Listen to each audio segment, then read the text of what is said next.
Well, good morning. Hope you're having a great day here. And we got a nice couple little studies to look at this morning. I think you'll find interesting. Good morning, Nick and John, Nativity. Good morning to you, Keith. Haven't seen that name in a while. How are you? Good to have you on with us this morning. Okay, Maria and Lucy and Michael from Wawa. Meredith, Mary Jane. Good morning to you. Good to have you on. Jerry from Nouveau Brunswick. And good to have you. Kim from Florida. Good to have you on with us this morning. We appreciate it. Andrea from New Brunswick. Rita and Janice. Bruno. Good morning this morning. Rachel. Nice to have you on this morning. Jeanette. Faithful watcher. Good to have you. Okay, Donna. I'll say hello to a few more. Good to have you on. Okay, Zienne. Bonjour. Good to have you too. And Jeanette, our staff, is watching. We're going to look at a couple of studies that you'll find very interesting. Maria and Amna. Bernice. Ginny. Good morning. Sandy and Stephanie. Kim. Colleen and Nancy. Julie. Okay, here we go. Marge and Mark. And I'm going to just Hasib and Marcin and Jeanette. Maria. Okay, Shelley and Joan. Here we go. 2 new studies that came out, and I'll come on afterwards and say hello to you if I haven't hit your name already. Okay, so a couple of things we talk about, kind of interesting. Both of them on cancer. I'm going to do a little bit on cancer this morning, but I want to introduce these 2 studies that came out very recently. Surprising? I don't know. It depends on your take of things, but this grabbed me, and I actually wrote a little bit of a devotional on it this morning. It says, the level of here's the headline on the study. The level of toxicity from loneliness is stunning on its effect on cancer. The effects of loneliness is stunning as to its effect on cancer. So let's talk about that before I introduce the second study on cancer. Now, I've said this many a time. When you don't think holistically, we've lived in a time where I've sort of said, use an expression, we're not thinking past our nose. Now, why do I say that? Well, again, the virus, when am I going to stop talking about that? I don't know. But you must admit, I've been very consistent in saying this. We've focused so much in on the virus. We've given public health officials, unelected, emergency measures that have been going on for over 9 months now. And their focus has been on this virus. Of course, they live for that. They go to school for that. Their training is for that. Virus. We got a new virus. What do we do about it? Let's close the world down. And to them, the virus is more important than anything else because that's their training. Now, the problem with that, when you don't think holistically, is that a lot of people are going to fall through the cracks.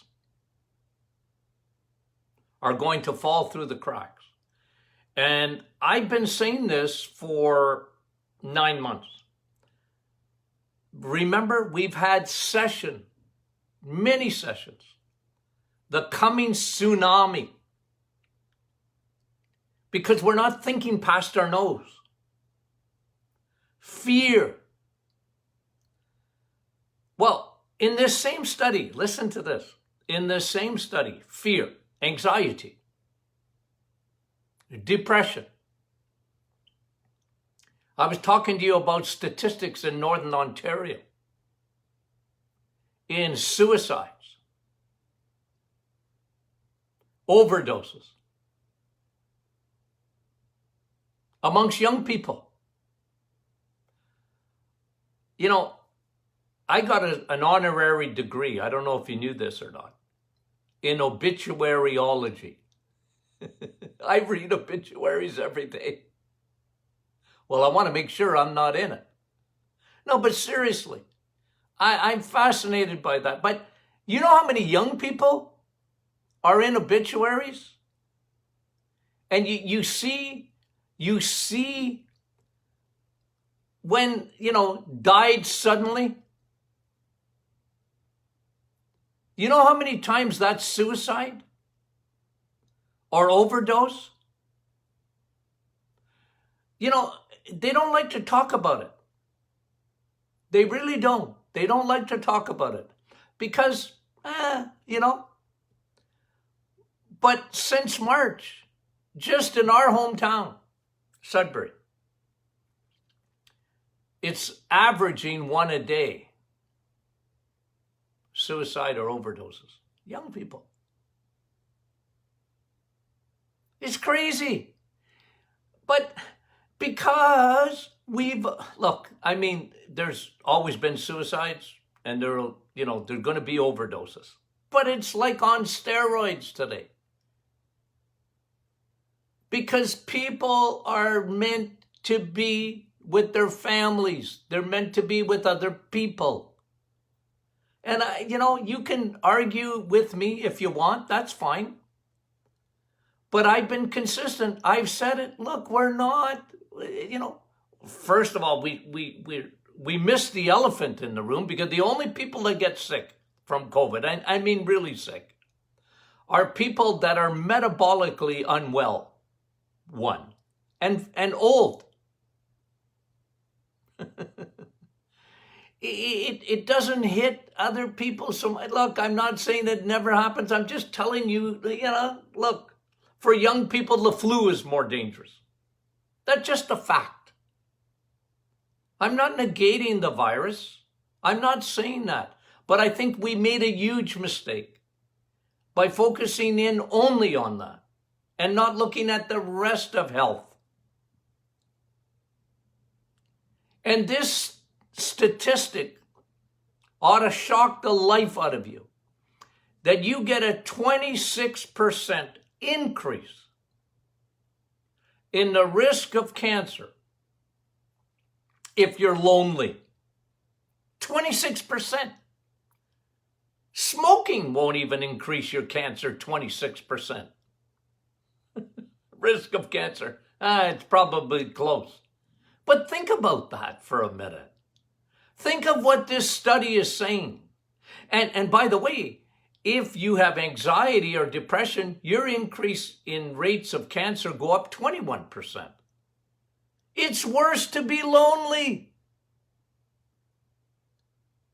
It's worse to be lonely. But that's holistically looking at things. Because listen, guys, listen. I don't know if this virus is ever going to end, but there'll be another one. I'm just going to make a prediction. Now listen, I've been wrong most of the time. I'm wrong in my predictions. Like, You don't want to bring me to Vegas with you, okay, to bet. But I just want to tell you that I think you'll see that the new people on the top of the food chain in medicine who are going to be drunk on power, in my opinion, okay, just my opinion, will be the public health and infectious disease people. Unelected, and I don't know, who do they answer to? This is why I cried out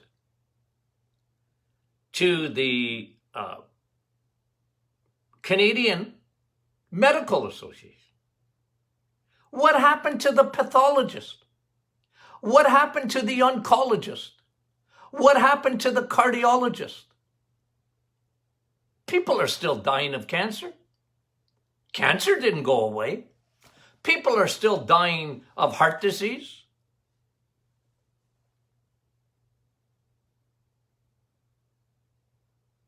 Where did the flu go?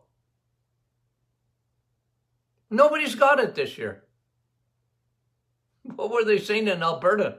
I read a statistic the other day. There was 4 cases of the flu in December. Are you kidding me? But guys, all I'm saying is this. Wait till we see, because remember what I've shown you in the past about cancer. Cancer don't come overnight. Cancer don't come overnight. Remember the tip of the ballpoint pen? 99% of all cancers takes 5 years for cancer to grow to that size. Tip of a ballpoint pen. Ladies, you're never going to find that cancer in your breast until it's developed into a lump that you can feel. Well, a lump is a lot bigger than that, for heaven's sakes. You see, people think, oh, last week, I got the diagnosis of cancer.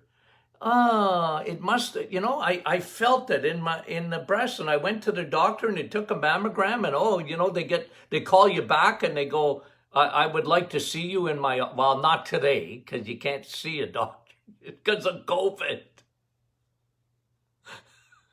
They call you on the phone, or they FaceTime you, and, oh, here's the bad news. You got cancer. Well, that cancer's been going on for a long time. But what loneliness does, what anxiety does, what depression does, and the study has shown it. They've shown exactly how it happens. Let me read it to you. Don't take my word for it. Let me read this study and shows how this is happening. Okay? How is it happening? Okay. When cortisol, because when you're lonely, you don't realize it. It's very similar to when you're scared. The reaction very similar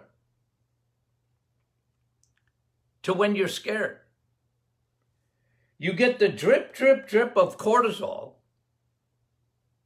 Okay? Remember what cortisol is. Scared. But even when you're lonely, the same hormone is released. The fight or flight. You got a broken heart. You can't see your family. You can't see your friends. What happens? Cortisol. Cortisol. And cortisol suppresses your immune system. How does it do it? It affects your T cell activity. Remember your T cells? Those are your Navy SEALs. They're the Navy SEALs of your white blood cells. They're the ones that attack cancer. T cells, they come out of your lymphatic system. They fight bacteria, they fight viruses, and they fight cancer cells. T cells. By the way, you need the sun for T cells. You need vitamin D for T cells. Anyway, let's stick to this study. And then here's another thing it does. According to the study, it affects your B cells. What are B cells? You make T cells and you make B cells. Well, B cells are very much involved in identifying foreign objects, like bacteria, like viruses. The problem with B cells, if they're suppressed, you know that everything that comes into your body is so smart, it's unbelievable. It flags it. Oh, here you come. You know, it's like going across the border. Here you are. Let me see your passport. It's amazing. You know, like, have you ever crossed the border into the United States, or are Americans coming across into Canada? I mean, as soon as they put your passport in, all your information comes up in a second. You got a record? You're in trouble. You're probably not going to be able to cross the border because it comes up immediately and the border guard sees it. That's what your B cells do. Okay? I'm just trying to give you an illustration. And your B cells, they flag it. Oh, you're a good guy. Okay? Oh, you're a bad guy. The problem is when you have high levels of cortisol and you have a broken heart because you're lonely. You're hurting. Well, physiologically, it's affecting your T cell activity goes down. And your B cells, they don't flag. So a bad cancer cell comes in, usually that's flagged. And the B cells scream, hey, T cells, we got a foreign invader and he's going to make us sick. So T cells, the Navy SEAL guys, go after it. But what happens if your B cell activity is affected? I could go into a whole thing about autoimmune, because that's how autoimmune occurs. The body doesn't recognize, or it over-recognizes a foreign agent, the antigen. We call those antigens in medicine. Okay? So you get the little teaching there? And when your T cell activity and your B cell activity is messed up, you're much more susceptible to those cancer cells growing. And they grow, grow, grow. 26% more if you're lonely. Guys, how come no one's talking about that? This is what I've been screaming about. This is why I have to go for a walk after. And if I had one of those stupid Fitbits or something on my wrist, it would be telling me to breathe right now. I get upset because we don't think past our noses. Oh, well, we just got to do this for a short period of time. It was supposed to be 2 weeks.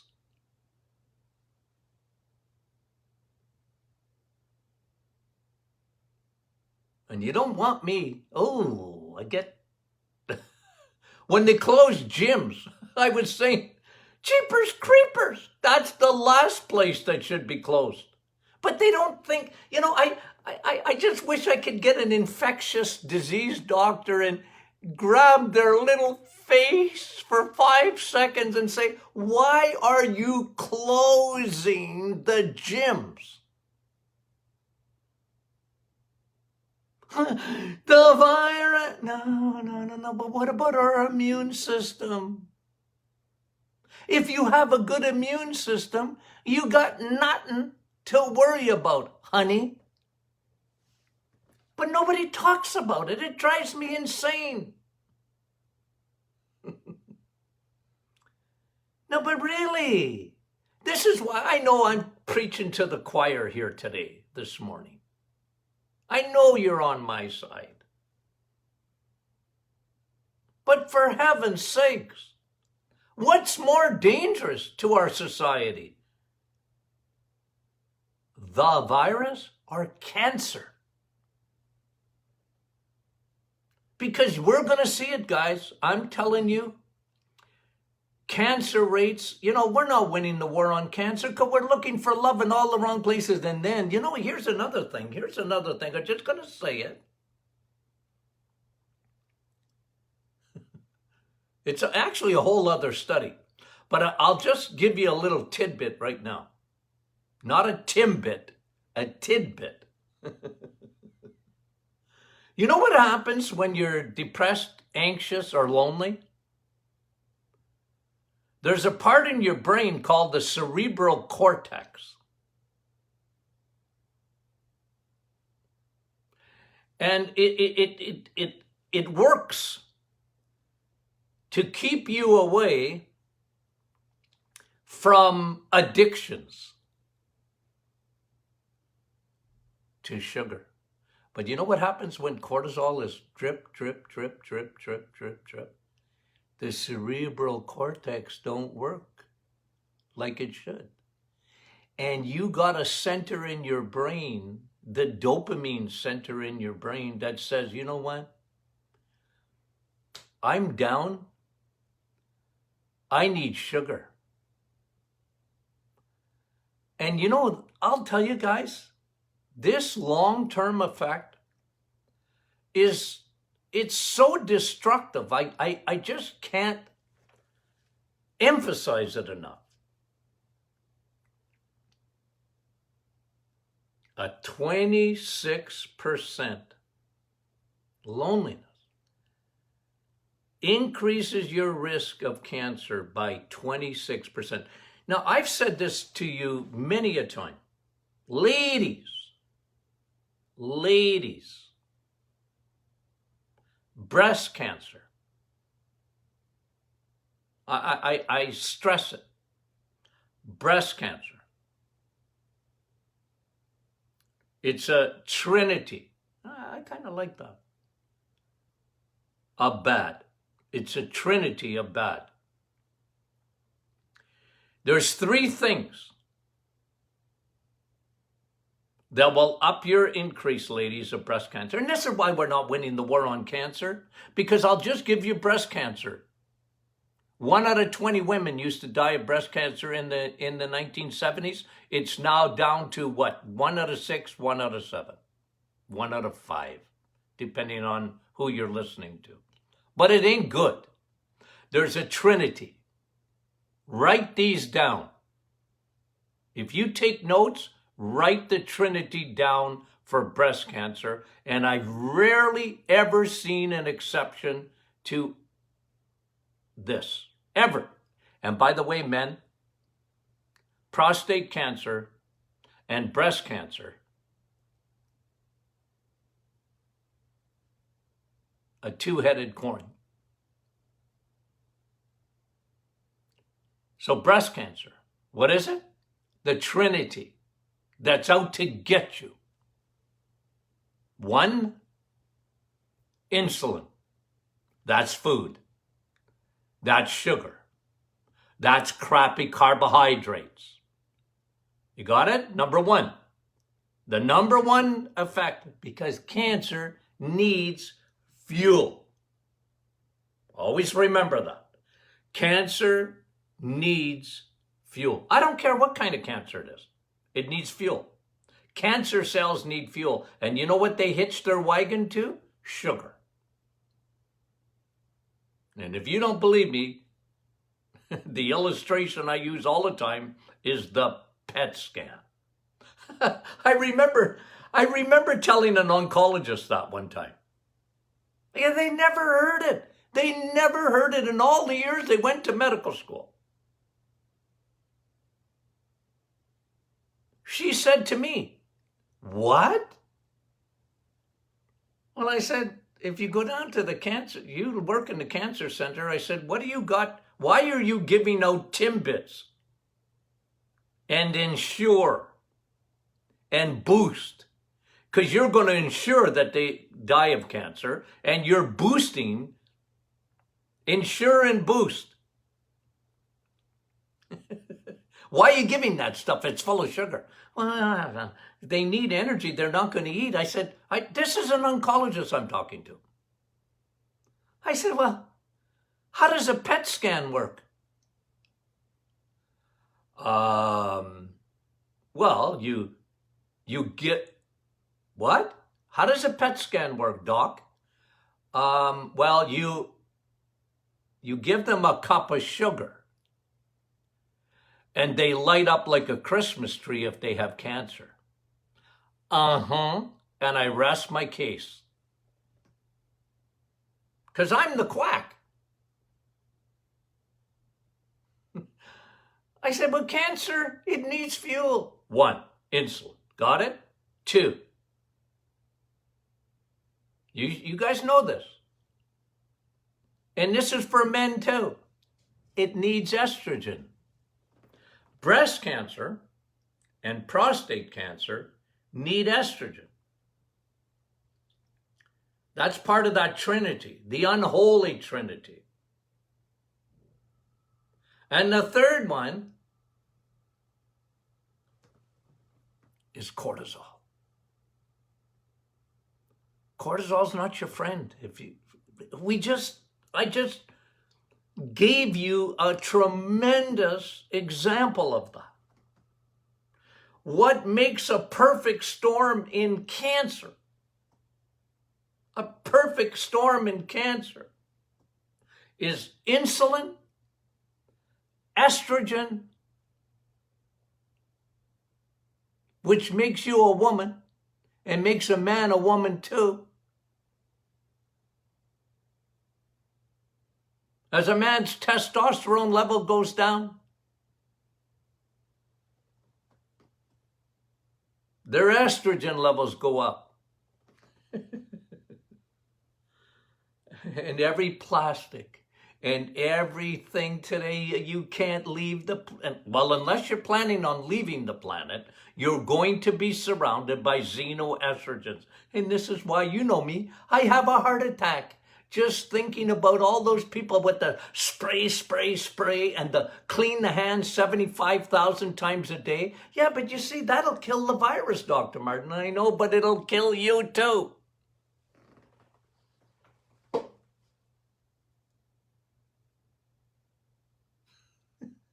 Don't worry about the virus. Worry about all that estrogen you're putting on your skin that's going right into your stinking bloodstream. I'm telling you. Number 3. Insulin is food. Estrogen is our environment and the world we live in, plus hormones that, and ladies, I don't care if a doctor tells you, that cell, cancer cells, they're not receptive to estrogen. Nah, yes they are. Because estrogen makes things grow. They're more than receptive to estrogen. They're just not hyper receptive, like some people's cancer is. But it's receptive to cancer, I can tell you that right now. And thirdly, cortisol. And we've explained what cortisol does. How it suppresses your natural immunity. to cancer. Your body knows how to fight cancer, guys. Your body fights cancer every day. You just don't know it. It sees it coming in. It gets flagged. Your immune system, isn't that unbelievable? Think about that for a minute. It gets flagged. Your body sees a cancer cell. It goes, you do not belong in here. The border guard. Get the H out of here. Do you know what I mean? Isn't it something? But you see why my blood pressure goes up?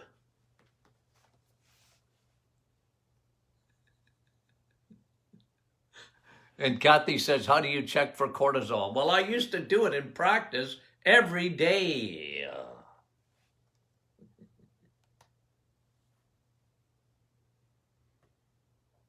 And today, I mean, you almost got to bring a physician to the dentist and have their teeth drilled without anesthetic for them to even order a testing of cortisol. But, and again, I don't even like the blood test, but I don't want to get into that because I don't think that's as significant as you have to listen to your own body.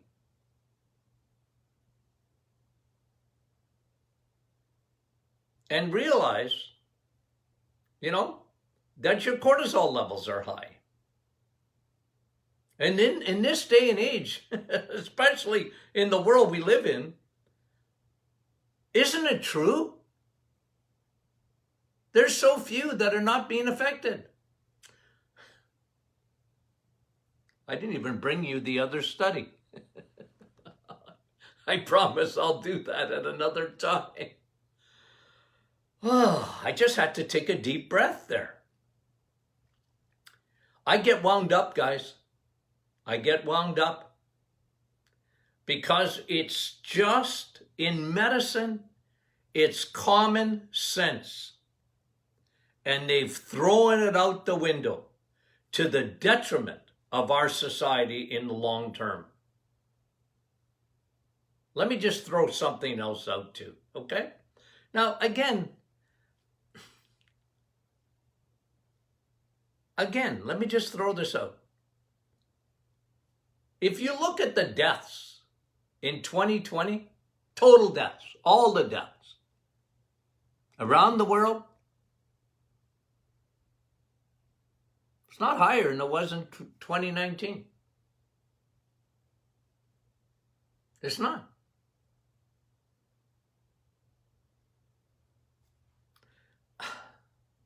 Okay. Look, I want you to take the virus seriously. I do. Okay? But I want you to take your immune system seriously too. Even more seriously. And I'm on your side. I really am. I'm on your side.